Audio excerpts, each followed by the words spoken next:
আসসালামু আলাইকুম। 2024 সালের 5 অগস্টের পর থেকে আমি এই পর্যন্ত তার পরের 6 মাস যদি হিসাব করি তাহলে অনেকগুলো ভিডিওতে বিএনপির ব্যাপারে কথা বলেছি। বিএনপি ক্ষমতায় আসুক এটাও চেয়েছি, এটাও আপনাদেরকে আগেও জানিয়েছি বেশ কয়েকবার। তো তার প্রেক্ষিতে আমরা মনে করেছিলাম যে বিএনপি ক্ষমতায় আসবে এবং একটা ভালো শাসন ব্যবস্থা এই দেশের মানুষকে উপহার দেবে, এটা আমার প্রচণ্ড বিশ্বাস ছিল। কিন্তু দিনকে দিন যে পরিস্থিতি বিভিন্ন ইস্যুতে, শুধু একটা কোনো বিশেষ ইস্যু না, ধরেন চুপ্পুকে সরানো, এই সবশেষ হ্যাঁ ভোট না ভোটের ভেতরেও বিএনপি না ভোটের পক্ষে অবস্থান নিল। সবশেষ মির্জা আব্বাসকে জিজ্ঞেস করলো একজন সাংবাদিক যে আপনি হ্যাঁ ভোট এবং না ভোট এটার কার পক্ষে অবস্থান নিচ্ছেন। সেটা আমার ব্যক্তিগত ব্যাপার। মানে এটা আপনার ব্যক্তিগত ব্যাপার না তো, আপনি তো ভোটারদের কাছে ভোটও চাচ্ছেন, আপনি ধানের শীষ কাকে ভোট দেবেন বা ধানের শীষের পক্ষে চাচ্ছেন কি চাচ্ছেন না, আপনাকে এটা প্রশ্ন করলে কি আপনি এটা বলতেন? তখন তো বলতেন যে না, অবশ্যই ধানের শীষের ভোট চাই। তাহলে হ্যাঁ ভোট না ভোটের ক্ষেত্রে ওনাদের কথা হচ্ছে যে আমরা এটা আমার ব্যক্তিগত ব্যাপার, এটা বলা যাবে না। তার মানে উনি হ্যাঁ ভোটের পক্ষে নাই। কোনটার পক্ষে সেটা আমরা এখনো জানি না। কিছু কিছু ক্ষেত্রে তো প্রকাশ্যে চলে এসেছে যে বিএনপি কাদের পক্ষে চাচ্ছে। ওনারা না ভোটের পক্ষে ক্যাম্পেইনও করেছেন। হাদির মৃত্যুর পরে বিএনপির লোকজন, বিএনপির যারা ফেসবুকের বিভিন্ন ইয়েতে আছে, ওদের সোশ্যাল মিডিয়াগুলোতে, তাদের অনেককে দেখেছি হাদিকে নিয়ে তারা বাজে কথাবার্তা বলেছে। তো এইভাবে একটার পর একটা যতগুলো ঘটনাতে আমরা দেখেছি, সবশেষ যদি আপনি মির্জা ফখরুলের কিছু বক্তব্য যদি শুনেন, যে আওয়ামী লীগকে সরাসরি লাইসেন্স দিয়ে তারপরে বাংলাদেশের রাজনীতির মাঠে নামিয়ে দিয়েছেন তারা। যত মামলা আছে আমাদের বিরুদ্ধে আমরা সমস্ত মামলাগুলো তুলে নেব। এখন আমাদের যারা এখানে নৌকা ভরতে না সারা বাংলাদেশে, আমি আপনাদেরকে এইটুকু আশ্বাস দিতে পারি যে আপনাকে হতাশ হবেন না, ধানের শীষ আপনাদের পাশে। আচ্ছা, মির্জা ফখরুলদের এই বক্তব্যের যে কোনো কার্যকারিতা না, এটাতে কোনো সমস্যা হচ্ছে না তা না। দেখেন, একটা জিনিস মনে রাখেন, বিএনপির কিছু মানুষ আওয়ামী লীগের সাথে আতাত করে গত 15 বছরও চলেছে। এই মির্জা আব্বাসের কথাই যদি বলেন, মির্জা আব্বাসের ঢাকা ব্যাংকের কোনো সমস্যা হয় নাই, মির্জা ফখরুলের কোনো সমস্যা হয় না। মির্জা ফখরুল হসপিটালে গিয়ে এক অবরোধ ডাকার পরে তিনি হসপিটালে গিয়ে বিএনপির এক বড় নেতা, নাম বলতে চাই না, সেই বড় নেতাকে তিনি বলেছেন যে খালেদা জিয়ার কথা বলতে গিয়ে যে মহিলার পাগল হয়ে গিয়েছে, এখন ওনার কী দরকার ছিল অবরোধ ডাকার। এই মির্জা ফখরুল, ওনাদের জেলখানায় যখন নেওয়া হতো, জেলখানায় নেওয়ার পর থেকে সোনারগাঁ হোটেলে নিয়েও রাখা হয়েছে রাতের বেলা, এগুলো আমরা শুনেছি। সো তাদের কোনো সমস্যা হয়নি। সমস্যা বিএনপির সাধারণ কর্মী, যারা ভারতকে ঘৃণা করে, যারা বাংলাদেশের সার্বভৌমত্বে বিশ্বাস করে, যারা অন্যের চুরি করে আনা জাতীয় সঙ্গীত গাইতে চায় না, যারা এই দেশে ভারতের যে আধিপত্যবাদ এটাতে বিশ্বাস করে না, এটার বিরুদ্ধে কথা বলে, তাদের সবারই সমস্যা হয়েছে, এখনও সমস্যা হচ্ছে। ভবিষ্যতেও যদি আবার ফের আওয়ামী লীগ রিটার্ন করে, সেই ক্ষেত্রে তাদেরই সমস্যা হবে। যেই কারণে তাদের মূল যেই লোকজন আছে, এদের কথাতেই যে বিএনপির সব কিছু হয় তা না, কিন্তু এটার কিছু ব্যাপার আছে। এগুলো যখন বিএনপি দলীয়ভাবে সব জায়গায় একইভাবে কথা বলতে থাকবে, তখন আওয়ামী লীগের লোকজন যারা এতদিন ধরে গা ঢাকা দিয়েছিল, পালিয়েছিল, একটু আতঙ্কে থাকতো, ইতস্তবোধ করতো, ভয় পেত প্রকাশ্যে আসতে, সেই মানুষগুলো কিন্তু এখন আবার নতুন করে মাঠে আসতে শুরু করেছে। এবং একটা জিনিস মাথায় রেখেন, এই আওয়ামী লীগ তাদের বন্ধু বিএনপিও না, জামাতও না, এনসিপিও না, এই দেশের সাধারণ মানুষও না। সো তাদের শত্রু কিন্তু সবাই। তারা কেউ জামাতের সাথে মিলেছে, কেউ বিএনপির সাথে মিলেছে, যার সাথে মিলুক তাদের উদ্দেশ্য কিন্তু একটাই, জামাতের সাথে থেকে বিএনপিকে পেটাবে, বিএনপির সাথে থেকে জামাতকে পেটাবে, বিএনপির সাথে থেকে এনসিপিকে পেটাবে।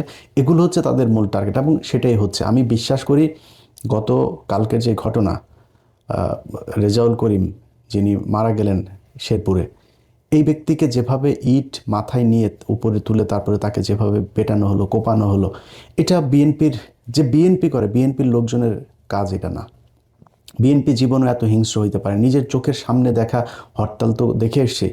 বিএনপির লোকজন গিয়ে বাসের থেকে আগে মানুষ নামায়, তারপরে মানে ওদের পেছনে যে কোনো সময় পুলিশ আসতে পারে, আওয়ামী লীগের লোকজন আসতে পারে, কিন্তু বাসের থেকে আগে যাত্রীগুলো নামায় তারপরে বাসে আগুন দিয়েছে। এটা বিএনপির আগুন দেয়া। আর আওয়ামী লীগের আগুন দেওয়া কোনটা?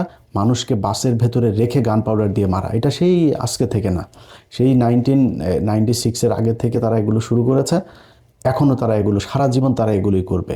প্রতিটা এলাকায় আপনি আওয়ামী লীগের লোকজনগুলোকে আলাদা বাছাই করতে পারবেন খুব ইজিলি। সবচাইতে খারাপ, জঘন্য, হিংস্র এগুলো হচ্ছে আওয়ামী লীগ করে। সো সেই মানুষগুলোকে আপনারা দলে নিয়েছেন। নেওয়ার কারণে কি হলো? এই যে রেজাউল করিমের যে ঘটনাটা ঘটলো, এটা সেটার একটা প্রেক্ষিত। আমি এটার বাইরে কোনো কিছু মনে করি না।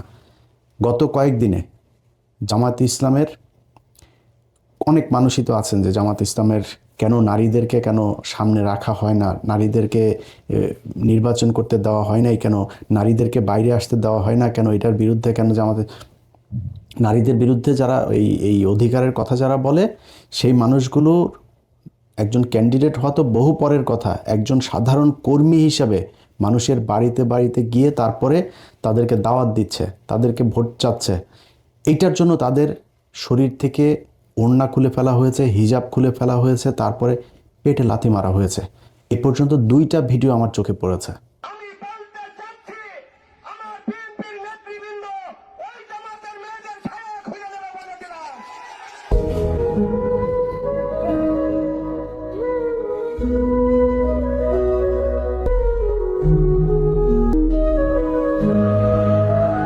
আচ্ছা, এখন এই বেশিরভাগ ক্ষেত্রে এই যে মহিলাদের উপরে যে নির্যাতনগুলো, যে এই কি বলবো আক্রমণগুলো হচ্ছে না, এগুলোকে জায়েজ করার জন্য তারা একটা নতুন জিনিস বানিয়েছে। সেটা হচ্ছে যে এই মহিলারা নাকি গিয়ে জান্নাতের টিকিট বিক্রি করে, এই জন্য তাদেরকে মারতে হবে।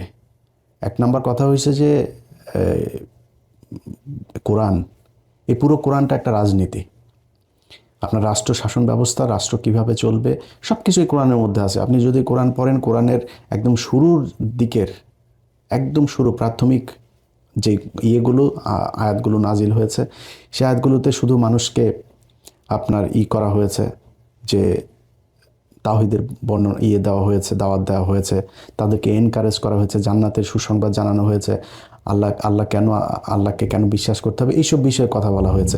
ঠিক মদিনায় হিজরতের পরপর থেকেই কোরআনের যে আয়াতগুলো নাজিল হয়েছে, তার সবই কি আপনি আপনার স্ত্রীর সাথে কি ব্যবহার করবেন, আপনার পরিবারের, আপনার ছেলে সন্তানের জন্য কতটুকু সম্পত্তি ভাগ হবে, আপনার মেয়ের জন্য কতটুকু ভাগ হবে, আপনি কার কার সাথে বিয়ে করতে পারবেন, সমাজে সুদ খাওয়া যাবে কি না, অর্থনৈতিক ব্যবস্থা কি হবে, কার প্রতি কি, কার কতটুকু হক, সব কিছু এগুলো নিয়ে আলোচনা। এই কোরআনের বাইরে, মানে শরিয়া আইন মানে কি, আপনি কোরআনের যে কথাগুলো বলা হয়েছে সেগুলো। এখন এটা আপনার পছন্দ হচ্ছে কি না হচ্ছে সেটা অন্য জিনিস। অনেক মানুষ নারীদের ব্যাপারে বিশাল নতুন নতুন অনেক করেন, আপনি সংবিধান জাহির করার চেষ্টা করেন। পৃথিবীর ভেতরে, কোরআনের ভেতরে আপনাকে নারীর যে অধিকার দেওয়া হয়েছে, যদি নারীরা আসলে জানতো যে কোরআনে তাকে কি কি বলা হয়েছে, তার কতটুকু অধিকার, এটা জানলে সে পরের দিন থেকে তারা না খায় বলতো যে কোরআনে যেটা বলেছে আমরা সেটা চাই। এখন ভাই, আমার বাংলাদেশে কয়দিন আগে মসজিদে নামাজ পড়তে পারতো না, ওয়াজ মাহফিল করতে পারতো না, সেই অবস্থা থেকে রাতারাতি বিশাল কিছু হয়ে যাবে, এটা আমরা বিশ্বাস করি না। যেই কারণে এই শরিয়া আইন হইতে হবে না হইতে হবে এটা নিয়ে এই বিতর্কে যাচ্ছি না। কিন্তু আপনি যদি মনে করেন যে কোরআন একদিকে, ধর্ম একদিকে, রাজনীতি একদিকে, এটা মিথ্যা কথা। রাসূল সাল্লাল্লাহু আলাইহি ওয়াসাল্লাম খালি ধর্ম প্রচার করেন নাই, রাসূল সাল্লাল্লাহু আলাইহি ওয়াসাল্লাম মসজিদে বসে খালি ইমামতি করেন নাই, মসজিদে বসে উনি রাষ্ট্র পরিচালনা করেছেন, উনি গভর্নর নিয়োগ করেছেন, উনি বলেছেন রাষ্ট্রের শাসন ব্যবস্থা কেমন হবে, অর্থনৈতিক অবস্থা কেমন হবে, এগুলো তিনি বলেছেন। সো এটার সাথে এটার আলাদা করে কিছু বলা যাবে না। এখন আপনি কারে ভোট দিবেন, কারে শাসন ক্ষমতায় বসাইলে আপনি সেই আগের মতো সেরকম নারীদেরকে, রাসূল সাল্লাল্লাহু আলাইহি ওয়াসাল্লাম বলে গিয়েছিলেন না যে মক্কা থেকে একজন নারী, একটু ভুল হইতে পারে, সংশোধন করেন, একজন নারী মক্কা থেকে সিরিয়াতে যাবে, তার ভেতরে গভীর রাতে সে সিরিয়াতে যাবে, তার ভেতরে একমাত্র আল্লাহর ভয় ছাড়া পৃথিবীর কোনো ভয় থাকবে না। এত নিরাপদ একটা নারীদের জন্য একটা পৃথিবী তিনি গড়ে দিয়ে যেতে চান। সো আপনি সেই জায়গা থেকে এর চেয়ে ভালো কোথায় পাবেন, কি পাবেন? তো এখন যদি আপনি মনে করেন যে ধর্ম একদিকে, রাষ্ট্র আর আরেকদিকে, না ভাই, আমি একজন মুসলমান হিসেবে আমি মনে করি ধর্মের নামে রাজনীতি না, ধর্মটাই রাজনীতি। সো সেই জায়গাতে কারে ভোট দিলে আপনি ভালো শাসন ব্যবস্থা পাবেন, কারে ভোট দিলে আপনি আল্লাহর সন্তুষ্টি লাভ করতে পারবেন, মানে জান্নাতের টিকিট মানে কি, জান্নাত কি বাংলাদেশের গুলিস্তানে আছে নাকি, যে আপনার বা ইন্ডিয়াতে আছে না, সৌদি আছে না, আমেরিকায় আছে, এটা তো জানি না। আপনার কেমনি টিকিট দেবে? তার মানে জান্নাতে যাওয়ার রাস্তা আপনাকে দেখাই দেবে, বা জান্নাতের আপনি ইসলাম আপনাকে যেভাবে একটা সুন্দর শাসন ব্যবস্থা দিতে পারে, এমন একটা শাসন ব্যবস্থা, যেটাই মনে করেন কারে দিলে পাবেন এটা আপনি জানেন। ধানের শেষে দিলে না দাড়িপাল্লায় দিলে, এটা আপনি চিন্তা করে নেন, এটা আপনার চিন্তার ভেতরে। কিন্তু আমি যদি এইটাকে বাদ রেখে যদি বলি যে জান্নাতে টিকিট বিক্রি করার এই কথা বলার কারণে জামাত ইসলামের কাউকে নির্বাচনী প্রচারণায় বাধা দেওয়া হবে, কোনো নারীর পেটে লাথি মারা এটা জায়েজ হবে, তাহলে চলেন আমরা বিএনপির পক্ষ থেকে কতজন এই পর্যন্ত জান্নাতের টিকিট বিক্রি করেছে সেটাও একটু শুনি। দোজখের মালিক আল্লাহ, বেহেশতের মালিক আল্লাহ, এই পৃথিবীর মালিক আল্লাহ, খাবার মালিক আল্লাহ। আরে ভাই, যেটার মালিক আল্লাহ সেটা কি অন্য কেউ দেওয়ার ক্ষমতা রাখে? রাখে না। তাহলে কি দাঁড়ালো?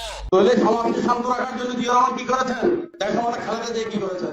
তোমরা নয়, বরং শহীদ জিয়ার গল্পই ব্যস্ত যেতে পারবে। আমরা ধানের শীষে ভোট দিলে আমরা জান্নাত পাবো, এটা আমরা বলতে পারি। বেগম খালেদা যার নাম উচ্চারণ করলে মুখটা পবিত্র হয়ে যায়। প্রেসিডেন্ট জিয়া সঙ্গে তারেক রহমান তার নাম উচ্চারণ করতে হবে, উল্লেখ করে করবে। হাতে করা দল ধানের শীষে ভোট দিলে আপনারা অবশ্যই জান্নাতুল ফেরদৌস আশা করতে পারেন। শহীদ রাষ্ট্রপতি জিয়া রহমানের নাম নিয়ে প্রতিদিন ব্যস্ত দেখছি। আমি মক্কা মনে করি সাধারণ তুদলির এই বাড়িটাকে। আমি যার পায়ের নিচে আপনার দেশ, সেই পুরুষ মানুষগুলো এখানে উপস্থিত আছে, তাদেরকে বলবো বাড়ি বাড়ি গিয়ে মা বোন চাচি খালাকে বলে দেবেন ভোট ধানের শীষে দিতে হবে। যদি ধানের শীষে ভোট না দেন, এই মহিলাদেরকে বলছি আপনারা জান্নাত পাবেন না। ওমর রাদিয়াল্লাহু আনহু বলেন, চার খলিফার এক খলিফা আমার নেতা শহীদ প্রেসিডেন্ট জিয়া রহমান, চার খলিফার মধ্যে একজন আমার নেতা তারেক রহমান, হযরত আলী রাদিয়াল্লাহু আনহু, আমার নেতা মা ফাতেমা এবং খালেদা জিয়া। যারা পাল্লা মার্কে ভোট দিবে বরং এরা দুযোগে যাওয়ার সম্ভাবনা বেশি।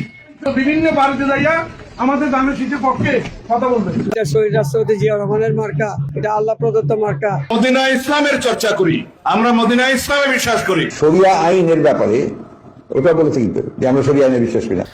আচ্ছা, এগুলি এই যে জান্নাতের টিকিট বিক্রি করে তারপরে অনেক কথাবার্তা তারা বলেছে, এইভাবে করেও তাদের যখন কিনা দেখলো যে না হচ্ছে না, তো দিন দিন অবস্থা ভয়ঙ্কর দিকে যাচ্ছে, তখন তারা শুরু করলো কি আপনার নতুন করে মানুষের হাতে পায়ে ধরে কান্নাকাটি শুরু করলো। কোথাও যায় আপনার পায়ে ধরে, কোথাও কান্নাকাটি করে, এইগুলো করে মানুষের কাছে ভোট চাওয়া শুরু করলো।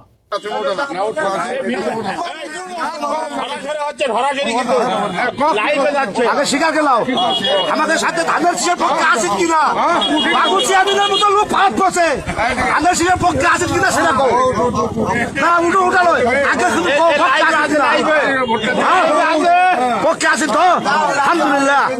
আচ্ছা, এগুলি কান্নাকাটি করেও যখন ভোট পাবে বলে মানুষের কাছ থেকে কথাবার্তা শুনে, ধরেন ভোট যখন চাইতে যায় রাস্তায়, তখন তো নিশ্চয়ই মানুষের তাকানো দেখলেই কিন্তু বোঝা যায় যে সে আমারে ভোট দিবে না আমারে দেখে কতটুকু সন্তুষ্ট হইলো, এটা বোঝা যায়। তো এটা তো তারা রাস্তাঘাটে বুঝে, এবং তাদের কিন্তু কিছু জরিপ টরিপও এই গোয়েন্দা সংস্থা সহ তাদের নিজস্ব কিছু জরিপেও আমরা কিন্তু এগুলো রেজাল্ট শুনছি।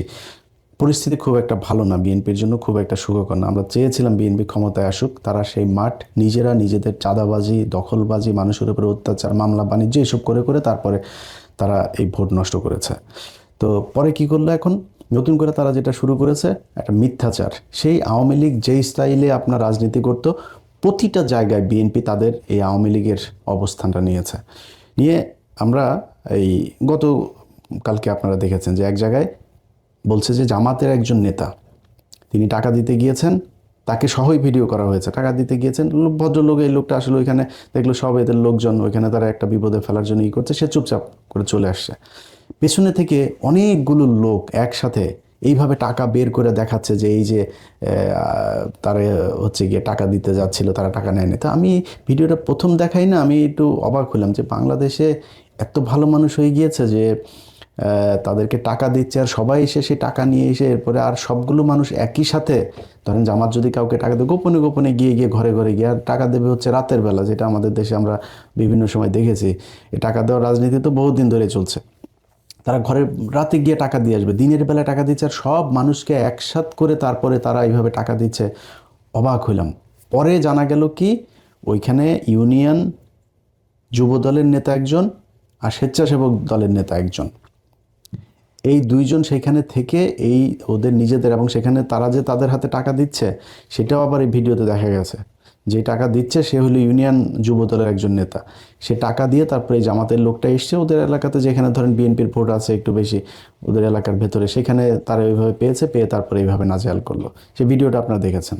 আচ্ছা, এরপরে মেহেরপুরে জামাতের এক নেতা, তো ওইখানে বাংলা এডিশনের আবার জেলা প্রতিনিধি ছিল, সে ওই ইভেন্ট ম্যানেজমেন্ট এইসবের কাজ করে। এখন এদেরকে গাড়ির ভেতরে ধরে তারপরে বানাইলো কি বিএনপির কিছু এই সাংবাদিক আছে, এগুলো নিয়ে প্রথম আলো এগুলো সব নিয়ে তারপরে তারা বানাইলো এরা হচ্ছে গিয়ে দেশীয় অস্ত্রশস্ত্র নিয়ে যাচ্ছিল বিএনপি ক্যান্ডিডেটের সাথে। তো সেগুলোতে দেখা গেল কি অকি টকি আছে, তারপরে প্লাস তারপরে আরও মানে ইভেন্ট ম্যানেজমেন্টের কাজে যা ব্যবহার হয় এই জিনিসগুলো সেখানে আপনার দেখা গেল স্ক্রু ড্রাইভার এই জিনিসগুলো, সেখানে কোনো দা নাই, কোনো বটি নাই, কোনো কিছু নাই, কোনো পিস্তল নাই, কোনো কিছু নাই। সেটারে বানানো হলো যে এটা হচ্ছে অস্ত্রশস্ত্র নিয়ে তারপরে যাচ্ছে।